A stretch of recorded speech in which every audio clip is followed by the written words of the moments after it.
അവൻ പുറത്തു കടന്നു. അവൻ പുറത്തു കടക്കാൻ വേണ്ടി കാത്തിരിക്കായിരുന്നു എന്റെ മോള്. പക്ഷെ സരയുവിന് അറിയില്ലല്ലോ അവൻ പുറത്ത് കടന്നു എന്നുള്ള കാര്യം. സരയു അറിഞ്ഞില്ലെങ്കിലും ഗംഗേണ്ണ അറിഞ്ഞാൽ മതിയായിരുന്നു. ജയിലിൽ നിന്ന് പുറത്ത് കിടക്കുന്നതിന് മുമ്പ് ഗംഗേണ്ണ അവനോട് ചെറിയ താല്പര്യക്കുറവുണ്ടായിരുന്നു. ആ മിടുക്കനുണ്ടായിരുന്നെങ്കിൽ അവൻ ഇത്രയും വിളച്ചെടുക്കില്ലായിരുന്നു. അന്ന് അവൻ എന്റെ വയറ്റിൽ ചവിട്ടിയതിന്റെ വേദന ഇപ്പോഴും മാറിയിട്ടില്ല. പുറത്തിറങ്ങി കഴിഞ്ഞിട്ട് ഞാൻ മുങ്ങുമായിരിക്കുമോ?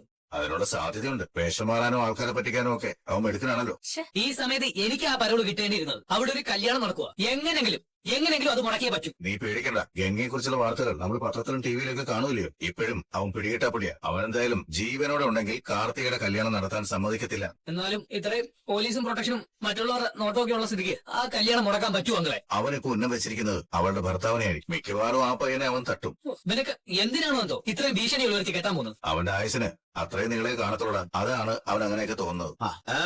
എന്താണ് ഒരു കൂടാതെ രണ്ടുകൂടാ? അല്ല, ഈ പുറത്തു പോയാൽ എപ്പോ വരും സാറേ? എനിക്ക് തോന്നി നീയൊക്കെ അവനെ കുറിച്ചായിരിക്കും സംസാരിക്കുന്നതെന്ന്. അവൻ എപ്പോഴെങ്കിലും വരട്ടെ. അവൻ വരുമ്പോഴത്തേക്കും നിന്നെ ഇവിടുന്ന് വിയ്യൂരേക്ക് മാറ്റിയെങ്കിൽ കൊള്ളാമായിരുന്നു. അല്ല, കുറച്ചു ദിവസം ഇവൻ അവിടെ ആയിരുന്നല്ലോ. എന്നെ വിയൂരിലേക്ക് മാറ്റുവാണെങ്കിൽ അവനെയും കൂടി അങ്ങോട്ട് മാറ്റിയേക്കണേ സാറേ. ചുമ്മാടെ ഒരുത്തൻ ജയിലിന് പുറത്ത് ചാടിയിട്ട് അവനെ ഇതുവരെ തിരിച്ചുകൊണ്ടുവരാൻ പറ്റിയിട്ടില്ല. അതിന്റെ പേരിൽ 1-2 പോലീസുകാരുടെ ജോലിയും പോയി. അവനിനി സാറിന്റെ വീട്ടിലോട്ട് വരാതെ സൂക്ഷിച്ചു. എടാ, അതിന് ഞാൻ അവന് ദ്രോഹമൊന്നും ചെയ്തിട്ടില്ലല്ലോ. അതുകൊണ്ട് എന്റെ കുടുംബത്തിന്റെ നേർക്ക് അവൻ നിറവൊഴിക്കത്തില്ല. പിന്നെ അവനെ എവിടെ വെച്ച് കണ്ടാലും വെടിവെച്ച് കൊന്നാൽ കുഴപ്പമില്ല എന്ന തീരുമാനത്തിലേക്ക് എത്തിയിട്ടുണ്ട് സർക്കാരും പോലീസും. ഇതുപോലൊരു കൊടും ക്രിമിനല് ഇങ്ങോട്ട് വരാത്തതാണ് നല്ലത്. ശരി സാറേ, ഗംഗൻ ഇങ്ങോട്ട് വരുവാണെങ്കിൽ ഇത് തന്നെ ഞങ്ങൾ അങ്ങോട്ട് പറഞ്ഞു കൊടുക്കാം. എടാ, നീയൊക്കെ ജീവിക്കത്തില്ല, മറ്റുള്ളവർ ജീവിക്കാൻ സമ്മതിക്കില്ല. ചേട്ടാ, ഒരു ബൈക്ക് വാടകയ്ക്ക് വേണമായിരുന്നു. ഐഡന്റിറ്റി കാർഡൊക്കെ വേണം സാറേ. അതൊക്കെ തരാം. ആധാർ കാർഡ് ഇപ്പൊ എന്റെ കയ്യിലില്ല. അതിന്റെ കോപ്പി മൊബൈലുണ്ട്. അത് മതി, ഒന്ന് അയച്ചു തന്നാ മതി. ചേട്ടന്റെ നമ്പർ 8924824857. കിട്ടിയോ? കിട്ടി. എത്ര സമയത്തേക്ക് വേണം? ചിലപ്പോ 2 ദിവസത്തേക്ക് വേണ്ടി വരും. ആയിക്കോട്ടെ. ചേട്ടാ, ഇത് അഡ്വാൻസ് ആയിട്ടിരിക്കട്ടെ. ശരി ചേട്ടാ, നല്ല കണ്ടീഷനുള്ള ബൈക്ക് തരണേ. അതത്രേ ഉള്ളൂ. അതേ കണ്ടീഷനിൽ തന്നെ തിരിച്ചുകൊണ്ട് തന്നാ മതി. അത്രേ ഉള്ളൂ. സന്തോഷം. ഓക്കെ, ഇത് വെച്ചോ. ഹെൽമെറ്റ് വെക്കാതെ പോയി തലയ്ക്ക് എന്തെങ്കിലും അപകടം ഉണ്ടായാ പിന്നെ കേസ് പറഞ്ഞാൽ പോലും നമുക്കൊന്നും കിട്ടില്ല. ചേട്ടാ, ഞാൻ വണ്ടി കൊണ്ടുവരാൻ ലേറ്റ് ആയി. ഈ നമ്പറിൽ വിളിച്ചാൽ മതി. ആയിക്കോട്ടെ, ഞാൻ വിളിക്കാം. ശരി. ആഹാ, അമ്മൂമ്മയുടെ കൺമണി കൊണ്ട് കളിക്കാനോടാ. നമുക്ക് പുറത്തു പോണ്ടേ പൊന്നു? മോളെ, അന്ന് സ്വർണം വാങ്ങിയപ്പോ ഒന്നിച്ചങ്ങ് വാങ്ങിയാ മതിയായിരുന്നു. അപ്പൊ പിന്നെ ജോലി അങ്ങ് തീർന്നേനെ. ഇന്നെന്താ അങ്ങനെ പോകുന്നോണ്ട് കുഴപ്പമുണ്ടോ? ഞാൻ പറഞ്ഞേ ഉള്ളൂ. ഒരുത്തൻ കറങ്ങി നടക്കുവാ, ആ ഗംഗാപ്രസാദ്. അവൻ ഇനി ആർക്കും ഒരബദ്ധം ഉണ്ടാവരുതെന്ന് പ്രാർത്ഥിക്കാനാ.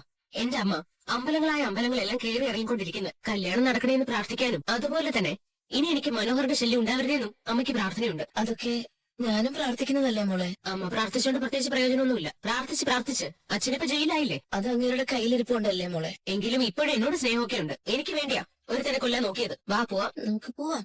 എന്റെ കുഞ്ഞിനെയും കൊണ്ടാണല്ലോ അവളുടെ അമ്മ ഇറങ്ങി വരുന്നത്. എങ്ങോട്ട് പോനാ? അങ്ങനെയാണെങ്കിൽ ഇന്നെനിക്ക് എന്റെ മോളുടെ അടുത്തെത്തണം. അമ്മ വെറുതെ ഇരിക്കുമല്ലേ ഇവിടെ? പിന്നെന്താന്ന് ഡ്രൈവിംഗ് പഠിച്ചാ? അതിനുവേണ്ടി ഡ്രൈവറെ വിളിക്കേണ്ട കാര്യമൊന്നും ഇല്ലായിരുന്നു. എനിക്കിവിടെ പിടിപ്പത്ത് പണിയില്ലേ മോളെ. എന്തോന്ന് പണി? ആ യാമിനി ചേച്ചി എന്തെങ്കിലും ചെയ്യുമ്പോ സഹായിക്കല്ലേ വേണ്ടു, അല്ലാതെ മലമറിക്കുന്ന പണിയൊന്നും ഇല്ലല്ലോ. ഡ്രൈവിംഗ് പഠിച്ചായിരുന്നെങ്കിൽ ഒരു സെക്കൻഡ് ഹാൻഡ് കാറൊക്കെ എടുത്ത് ഇടയ്ക്കിടയ്ക്ക് പുറത്തോട്ട് പോവായിരുന്നല്ലോ. എല്ലാത്തിനും അങ്കിളിനെ ആരെയും ആശ്രയിക്കേണ്ട കാര്യമൊന്നും ഇല്ലായിരുന്നു. നോക്കാം മോളെ. നോക്കാം, വാ ഇങ്ങോട്ട്. വാ, ദേ പിടിക്കേ. മോളെ, ഇത് നമ്മൾ സ്ഥിരം വരുന്ന ടെക്സ്റ്റൈൽസ് അല്ലല്ലോ. ഇനിയിപ്പോ ഇവിടെ നോക്കാം വാങ്ങിയാൽ മതി. വലിയ ആഡംബരമുള്ള ടെക്സ്റ്റൈൽസിലൊക്കെ പോയാ പൈസ കൊടുക്കാൻ കയ്യിലുണ്ടോ? കാർത്തിയേച്ചിയുടെ കല്യാണമായിട്ട് സ്വർണ്ണം എടുത്തതോടെ കയ്യിലുള്ള പൈസ മുഴുവൻ ചെലവായി. അതറിയാലോ അമ്മയ്ക്ക്. അതുകൊണ്ട് ഉള്ളതൊക്കെ മതി. ഒരുപാട് ആഡംബരത്തിലേക്കൊന്നും പോണ്ട. അതിന് ഞാനൊന്നും വേണമെന്ന് പറഞ്ഞില്ലല്ലോ മോളെ. എനിക്കാണെങ്കിൽ കിരണം കല്യാണം കൂടി നല്ലൊരു സാരി എടുത്തോണ്ട് തന്നായിരുന്നു. ഞാൻ അമ്മയ്ക്ക് എടുക്കാനല്ല വന്നത്, എനിക്കെടുക്കാനാ. പിന്നെ എന്റെ കുഞ്ഞിനും. പിന്നെ കൂട്ടത്തിൽ വല്ലതും വേണമെങ്കിൽ അമ്മ എടുത്തോ. എനിക്കൊന്നും വേണ്ട മോളെ. മോള് പറഞ്ഞതുപോലെ മോളുടെ കയ്യിലൊരു കരുതല് വേണം. പിന്നെ എന്തിനാ രണ്ടും കൂടെ പറയുന്നത്? ഇനി ഇതുപോലുള്ള ടെക്സ്റ്റൈൽസും അതുപോലെ ചെറിയ ഹോട്ടലൊക്കെ സ്വപ്നം കണ്ടാൽ മതി. ഒരുപാട് അങ്ങ് മുകളിലേക്കൊന്നും പോണ്ട. പിന്നെ ഞാൻ ഉണ്ടാക്കുന്ന സമ്പാദ്യം അതെന്റെ മോളുടെ അക്കൗണ്ടിൽ ഇടണം. ഇവൾക്ക് നല്ലൊരു ഭാവി ഉണ്ടാവണം. എന്റെ സാറേ, ഞങ്ങള് കാട്ടിൽ ഉപയോഗിക്കുന്ന കത്തിയുണ്ടല്ലോ, അതിന്റെ മൂർച്ച തൊലിക്കട്ടി കൂടുതലുള്ള ആനയുടെ ദേഹത്ത് പോലും തുളച്ചു കയറുന്നതാ. ഒന്ന് എറിഞ്ഞാ മതി, ചെന്ന് കൊള്ളുന്നിടത്ത് തറച്ചിരുന്നോളും. അതും കൊണ്ടാ ഞാൻ നടക്കുന്നത്, അവന്റെ പള്ള കയറാനായിട്ട്. അവൻ ഈ പരിസരത്ത് കിടന്ന് കറങ്ങുന്നു എന്നുള്ള കാര്യം ഉറപ്പാണല്ലോ സാറേ. 1-2 CCTV ഒക്കെ അവൻ പെട്ടിട്ടുണ്ട്. പക്ഷെ പലപ്പോഴും ഹെൽമെറ്റ് ഒക്കെ വെച്ച് മുഖം മറച്ച് അവൻ നടക്കുന്നത്. ഇടയ്ക്ക് വെച്ച് രതീഷും ബൈജും കണ്ടു എന്ന് പറഞ്ഞത് അവനെ തന്നെ ആയിരിക്കും. അവിടെയാണ് സാറേ ഞാൻ ഇല്ലാതായി പോയത്. ബൈക്കിൽ അവൻ പാഞ്ഞെങ്കിലും പുറകിന്ന് കത്തി എറിയാമായിരുന്നു. ഞങ്ങൾക്കൊന്നും ഉന്നം പിഴയ്ക്കാറില്ല. അവൻ അവിടെ വീണേനെ. നമ്മൾ എന്തൊക്കെ പറഞ്ഞാലും ശരി, അവനൊരു കൊടും ക്രിമിനലാ. കൊന്നും കൊടുത്തും ശീലിച്ചവനാ. ഇതൊക്കെ അവനെ സംബന്ധിച്ചിടത്തോളം അവന്റെ ജോലിയുടെ ഭാഗമാണ്. എന്ന് വെച്ചാൽ ഓർമ്മ വച്ച കാലം മുതൽ അവൻ ഇതൊക്കെയാണ് ചെയ്തുകൊണ്ടിരിക്കുന്നത്. പക്ഷേ നമുക്കതല്ലല്ലോ വേലു. ഈ ചായ ഒഴിച്ച് സംസാരിക്കും സാർമാരെ. പിന്നെ വേലു, നിന്റെ പെണ്ണിനെ കട്ടനകത്ത് ഇഞ്ചിയും നാരങ്ങ നീരും ഒഴിച്ചു കൊടുത്തിട്ടുണ്ട്.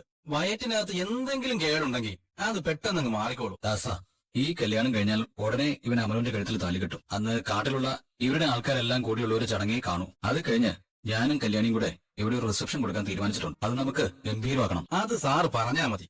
എന്താന്ന് വെച്ചാ ചെയ്തോളാം. വേലുവിന്റെ കാട്ടിലെ തേന് വലിയ വിലക്കെടുക്കാൻ കാർത്തിക തയ്യാറാണ്. എന്നോട് പറഞ്ഞു. എടാ, നിന്റെ മാമ മരിച്ചതുകൊണ്ട് അമലുവിനും അവളുടെ അമ്മയ്ക്കും ഒക്കെ ഊരിൽ താമസിക്കാനൊക്കെ വലിയ വിഷമായിരിക്കും. അതുകൊണ്ട് നീ ഈ പ്രദേശത്തേക്ക് തൽക്കാലം ഒന്ന് മാറി താമസിക്കുന്നത് നല്ലതാ. ഊരിൽ നിന്ന് പൂർണ്ണമായിട്ടും പോരണമെന്നല്ല ഞാൻ പറയുന്നത്. നിനക്കിവിടെ നിന്നെ കൊണ്ട് കഴിയുന്ന എന്ത് ജോലി തരാനും ഞങ്ങൾ തയ്യാറാ. അവിടെ താമസിച്ച് ഞങ്ങൾക്ക് അങ്ങനെ മറ്റൊരു സ്ഥലത്തേക്കൊന്നും മാറാൻ പറ്റത്തില്ല സാറേ. ആ പ്രദേശമായിട്ടേ അത്രയ്ക്ക് അടുപ്പമായി പോയി. അവിടുത്തെ കാറ്റും അവിടുത്തെ മണമൊന്നും നാട്ടിലേക്ക് ഇറങ്ങി കിട്ടത്തില്ല. കാട്ടിൽ താമസിക്കുന്നവരൊക്കെ പറയുന്നത് ശരിയാ. മൃഗങ്ങളെ ഭയക്കണ്ട, മനുഷ്യരാണ് അപകടകാരികളെന്ന്. ദൈവമേ, എനിക്ക് എന്റെ കുഞ്ഞിനൊന്ന് എടുക്കാൻ കഴിഞ്ഞെങ്കിൽ. മോളിങ് വന്നേ, നമുക്ക് അങ്ങോട്ട് പോവാം. വാ, നോക്ക് പറ്റിയ ഡ്രസ്സ് നോക്ക്. എന്താ സാർ?